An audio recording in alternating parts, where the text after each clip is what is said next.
Hello everyone. पिछले video में हमने सौरमंडल के बारे में पढ़ा था और इस वीडियो में हम पृथ्वी की उत्पत्ति से संबंधित जो परिकल्पनाएं हैं, संकल्पनाएं हैं या सिद्धांत हैं उनके बारे में पढ़ेंगे।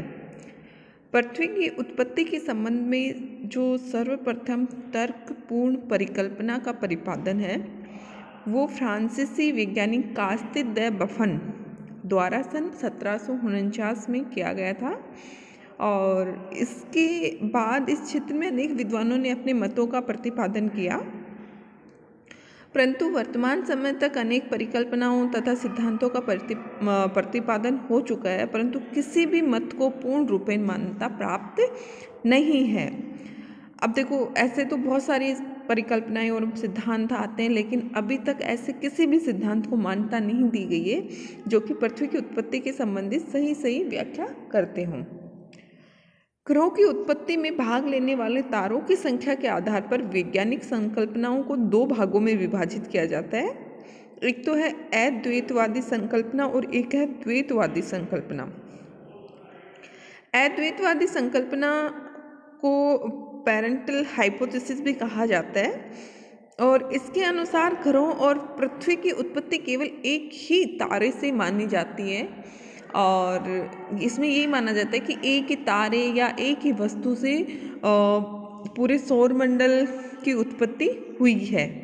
और इस दिशा में सर्वप्रथम जो प्रयास किया था वो फ्रांसीसी कास्ते द बफन ने, बाद में चलकर इमैनुएल कांट, लाप्लास, रोस, लोकियर ने अपने मत प्रस्तुत किए थे। तो आज हम जो अद्वैतवादी संकल्पना है उसके बारे में पढ़ेंगे। अद्वैतवादी संकल्पना के विपरीत या एक तारक परिकल्पना के विपरीत जो द्वैतवादी संकल्पना है उसमें एक से अधिकतर या दो तारों के संयोग से पूरे सौरमंडल की उत्पत्ति मानी जाती है और इस कारण से इस संकल्पना को बाइपेरेंटल कॉन्सेप्ट भी कहते हैं। और इस संकल्पना के अंतर्गत चैम्बरलिन तथा मोल्टन का ग्रहाणु परिकल्पना, जेम्स जीन्स एंड जेफरीज की ज्वारीय परिकल्पना, एच.एन. रसेल का द्वितारक परिकल्पना, इसमें सूर्य और एक अन्य तारे यानी कि इसमें दो तारों से पूरे सौरमंडल की रचना या हम कहें पृथ्वी की उत्पत्ति दो तारों से हुई मानी जाती है। अद्वैतवाद परिकल्पना है या संकल्पना, इसको एक तारक परिकल्पना भी कहते हैं। इसमें जो सबसे पहले आती है वो है कांट की वायव राशि परिकल्पना। पृथ्वी की उत्पत्ति के संबंध में जर्मन दार्शनिक कांट ने 1755 ईस्वी में अपनी वायव राशि परिकल्पना का प्रतिपादन किया, जो कि न्यूटन के गुरुत्वाकर्षण के नियमों पर आधारित थी।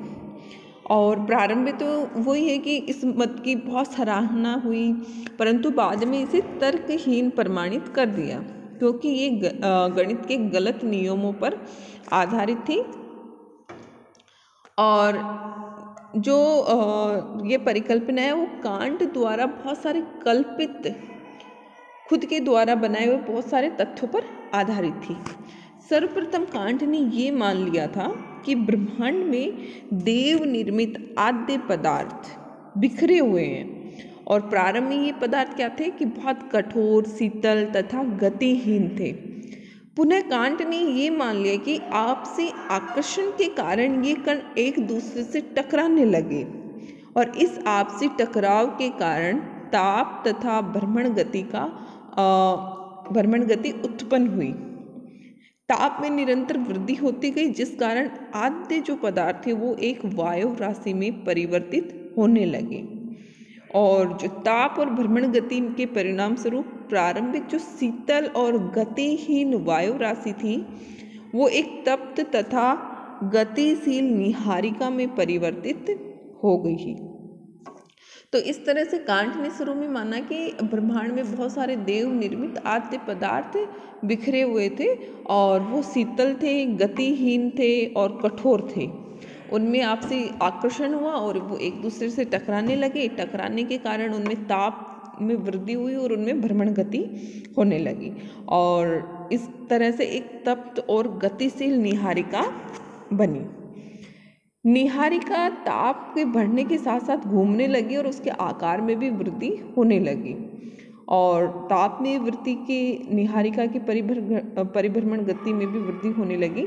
इस प्रकार निहारिका इतनी तीव्र गति से घूमने लगी कि उसके जो केंद्र से बाहर की ओर लगने वाला बल, जिसको केंद्र अपसारी बल भी कहते हैं, निहारिका उस बल के प्रभाव से निहारिका के मध्य भाग में उभार आने लगा तथा इस क्रिया की तीव्रता के कारण एक पदार्थ का जो एक छल्ला है वो निहारिका से बाहर निकला।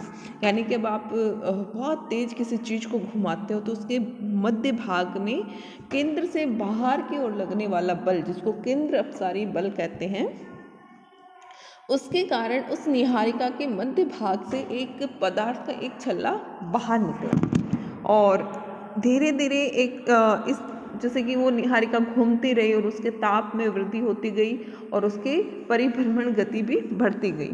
तो इस क्रिया की पुनरावृत्ति के कारण पदार्थ के 9 गोल छल्ले निहारिका से अलग हो गए और धीरे धीरे एक छल्ले के जो सभी पदार्थ थे वो एक जगह जमकर ठोस हो गए। तो इस तरह ये आगे चल के 9 ग्रह के रूप में बदल गए।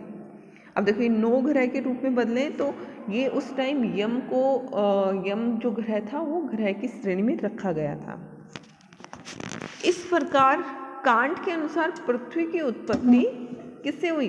केंद्र अपसारी बल द्वारा निहारिका से अलग छल्ले के पदार्थों के एक स्थान पर गांठ के रूप में जमकर ठोस होने से हुई और जो मौलिक निहारिका का जो भाग अवशिष्ट रह गया वह सूर्य के रूप में परिवर्तित हो गया। यानी कि जो वर्तमान में सूर्य है वो जो निहारिका का बचा हुआ भाग था। और इसी क्रिया की पुनरावृत्ति के कारण ग्रहों से भी क्या हुए? उपग्रहों का निर्माण हुआ और नवनिर्मित जो गतिशील ग्रह थे उनसे केंद्र अपसारी बल के प्रभाव से पदार्थों से वलयाकार छल्ले अलग हो गए और उन छल्लों के सभी पदार्थ एक स्थान पर घनीभूत होकर उपग्रह बन गए। इस तरह संपूर्ण सौर मंडल का आविर्भाव हुआ। तो ये थी कांट की वायु राशि परिकल्पना कि शुरू में देव निर्मित आद्य पदार्थ थे, वो बिखरे हुए थे, शीतल थे, गति नहीं थी, कठोर थे, फिर वो आपस में आकर्षित होकर एक दूसरे से टकराने लगे, उनमें गति हुई, उनके ताप में वृद्धि हुई, फिर निहारिका बनी, निहारिका से केंद्र अपसारी बल के द्वारा एक छल्ला निकला, फिर इसी तरह 9 छल्ले निकले। उन छल्लों के सभी पदार्थ एक जगह इकट्ठे होकर ग्रह का निर्माण किया। ग्रहों से फिर इसी तरह ये प्रक्रिया हुई और ग्रहों से उपग्रह बने और इस तरह पूरे सौरमंडल का आविर्भाव हुआ। लेकिन देखो हर परिकल्पना के बाद में कुछ मूल्यांकन करते हैं तो उसमें कुछ दोष भी निकलते हैं। तो मूल्यांकन में यही है कि कांट मोदी ने पृथ्वी की उत्पत्ति की जो समस्या के समाधान के लिए विज्ञान के तथ्यों का सहारा लिया, परंतु वर्तमान समय में इसको आधारहीन प्रमाणित कर दिया गया क्योंकि ये गणित के गलत नियमों पर आधारित थी। पहला पॉइंट ये है कि कणों के आपसी टकराव से भ्रमण गति पर कोई प्रभाव नहीं पड़ता, यानी कि कणों में जब टकराव होती है तो भ्रमण गति पर कोई प्रभाव नहीं पड़ती। तो निरंतर गति वृद्धि की कांट मोदी ने बताया कि कण आपस में टकराने लगे तो उनकी गति में वृद्धि होने लगी। तो गणित के जो नियम है वो ये कहते हैं कि कणों के आपसी टकराव से भ्रमण गति पर कोई प्रभाव नहीं पड़ता है।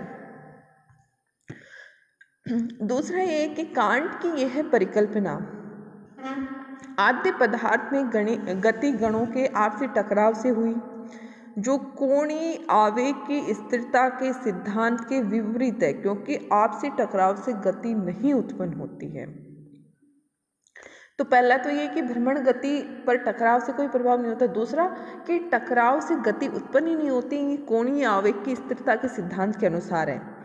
तीसरा, कांट की ये धारणा कि निहारिका के आकार में वृद्धि के साथ गति भी बढ़ती गई। तो देखो कोई अगर बड़ी चीज़ है वो तेज घूमेगी या छोटी चीज़ है वो तेज घूमेगी, ये भी कोणीय आवेग की स्थिरता के सिद्धांत के विपरीत है। यदि आकार बढ़ता है तो गति घटती है और यदि आकार छोटा होता है तो गति बढ़ती है और आकार बढ़ता है तो गति घटती है। ये कोणीय आवेग की स्थिरता का सिद्धांत है। लेकिन कांट की परिकल्पना का महत्व इस बात से है, उन्होंने इस क्षेत्र में प्रयास करके आगे आने वाले विद्वानों के लिए मार्ग प्रस्तुत कर दिए या आगे आने वाले विद्वानों के लिए एक नई सोच उत्पन्न की। और इस परिकल्पना से ही लाप्लास की निहारिका परिकल्पना की आधारशिला बनी। ये जो कांट की वायव राशि परिकल्पना थी ये। दूसरी है वो है लाप्लास की निहारिका परिकल्पना। फ्रांसीसी विद्वान लाप्लास ने अपना मत 1796 ईस्वी में व्यक्त किया और इसका वर्णन उन्होंने अपनी पुस्तक exposition of the word system में किया। और ये परिकल्पना कांट के विचारों से बहुत कुछ साम्य मतलब समानता रखती है, लेकिन इसमें कांट की जो परिकल्पना के 3 मुख्य दोष थे उनको दूर किया गया मुख्यतः। जैसे कांट की परिकल्पना के 3 दोष थे कि निहारिका अथवा आद्य पदार्थों के कणों के टकराव से पर्याप्त ऊष्मा उत्पन्न नहीं हो सकती, कणों के टकराव से गति उत्पन्न नहीं हो सकती, आकार में वृद्धि के साथ गति में वृद्धि नहीं हो सकती। तो लाप्लास ने इन अशुद्धियों को दूर करने के लिए कुछ कल्पनाएं की और इन कल्पनाओं पर ही उसके सिद्धांत आगे बढ़ाए। जैसे कि पहली समस्या थी कि निहारिका के तापमान की समस्या। तो लाप्लास ने यही मान लिया कि ब्रह्मांड में पहले से ही एक विशाल तृप्त निहारिका थी और ये निहारिका प्रारंभ से ही गतिशील थी। सेकंड समस्या का भी समाधान हो गया कि कणों के आपसी टकराव से गति उत्पन्न नहीं हो सकती है।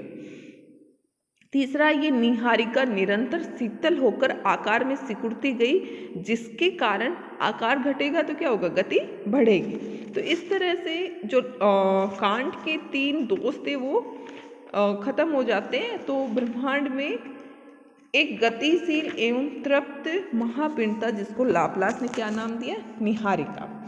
निहारिका की गति के कारण उसमें से विकिरण द्वारा ऊष्मा का हास्य होने लगा और जिस कारण से उसका बहिर्भाग भारी भाग वो शीतल होने के कारण संकुचन होने लगा और निहारिका के आकार और आयतन में कमी होने लगी और आयतन में कमी के कारण निहारिका की जो गति थी वो निरंतर बढ़ती गई। तो यहाँ पर जो कांट की तीसरी दोष था वो भी दूर हो जाता है।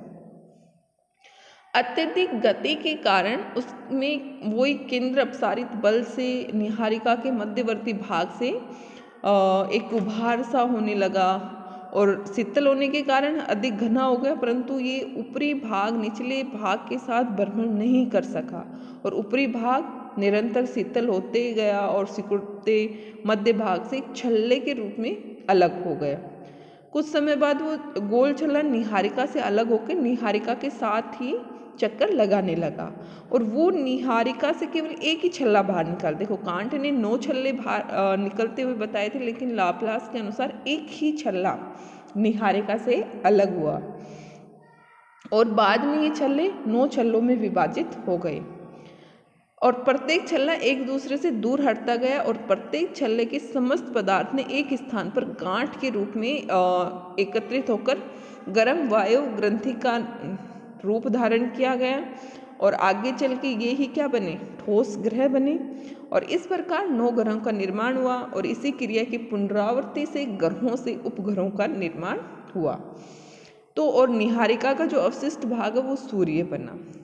लेकिन जो फ्रांसीसी विद्वान रोस है उन्होंने लाप्लास की परिकल्पना में कुछ संशोधन भी प्रस्तुत किए। लाप्लास के अनुसार निहारिका से निकले एक भारी छल्ले के कई पतले छल्ले बाहर निकल गए, परंतु रोस ने बताया कि मुख्य निहारिका से कई पतले छल्ले अलग हुए। जैसे कि लाप्लास ने तो बताया था कि एक ही छल्ला निकला और फिर बाद में उसके टुकड़े होकर 9 छल्ले बने, लेकिन रोस ने बताया कि उससे निहारिका से ही कई पतले छल्ले बाहर निकले।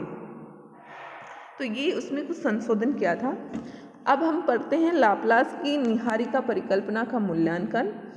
तो लाप्लास की जो निहारिका परिकल्पना थी वो प्रारंभ में उसको बहुत समर्थन मिला और लगभग 150 वर्षों तक उसका समादर होता रहा, क्योंकि वो सरल रूप के कारण बहुत सरल थी। परंतु जब सौरमंडल संबंधित नवीन वैज्ञानिक तथ्यों एवं सिद्धांतों के प्रकाश में आए तो इस परिकल्पना का समर्थन जाता रहा। लोग इस पे सवाल करने लगे। तो इस परिकल्पना में न केवल पृथ्वी की उत्पत्ति की समस्या ही हल की गई, वरन इसकी रचना और स्वभाव का भी वर्णन किया गया। उनके अनुसार ग्रह प्रारंभ में मौलिक रूप में वायु अवस्था में थे, उसके बाद शीतल होते हुए तरल अवस्था में आए एवं अंत में ठोस भूपटल का निर्माण हुआ।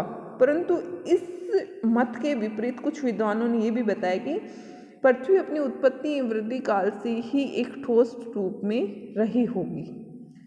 और इस तरह से इसके भी कुछ विरोध में पॉइंट आए हैं। तो सबसे पहला तो ये आया है कि सौर मंडल के विभिन्न ग्रहों का जो वर्तमान कोणीय आवेग है, जो कि प्रारंभ में मौलिक निहारिका में था, भ्रमण की अधिकता से निहारिका को तोड़ने के लिए पर्याप्त नहीं है। अब दूसरे रूप में हम कह सकते हैं कि निहारिका के मौलिक कोणीय आवेग से पदार्थ निहारिका से अलग नहीं हो सकता था। तो ये गलत है। जैसे कि मौलिक निहारिका का कोणीय आवेग वर्तमान सूर्य एवं उसके सदस्य ग्रहों के कुल कोणीय आवेग के बराबर होना चाहिए, क्योंकि सूर्य से ही निकले मानते हैं कि सूर्य निहारिका का अवशिष्ट भाग है। जबकि ऐसा न होकर संपूर्ण कोणीय आवेग का 98% भाग ग्रहों और शेष 2% भाग सूर्य में है।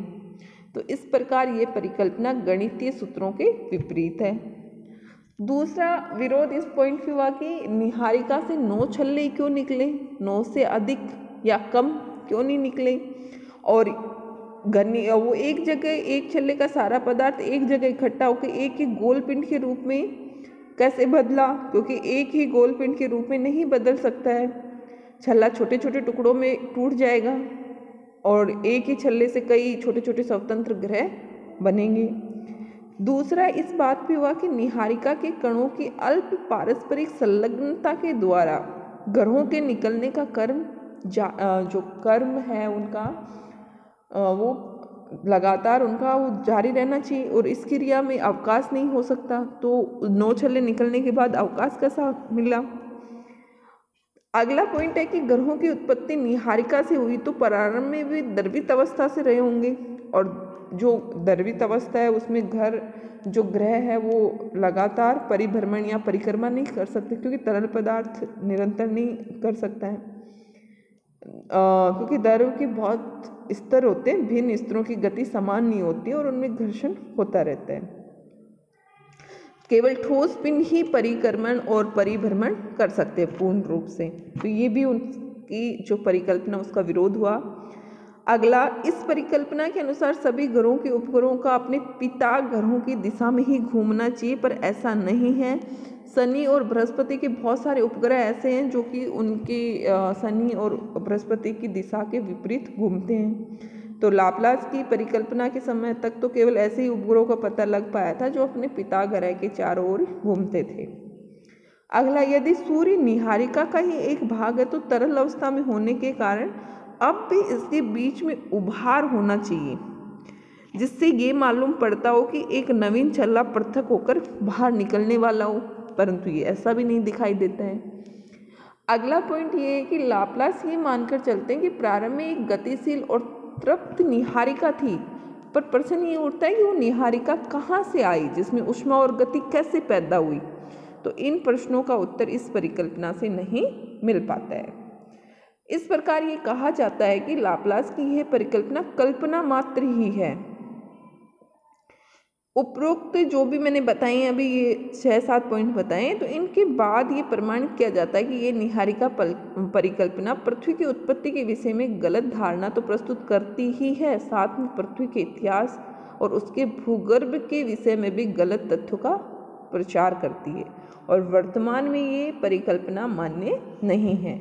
इस तरह से आज हमने पढ़ी 2 परिकल्पनाएं, कांट की वायु राशि परिकल्पना और लाप्लास की निहारिका परिकल्पना। और ये दोनों ही परिकल्पना कैसी थी?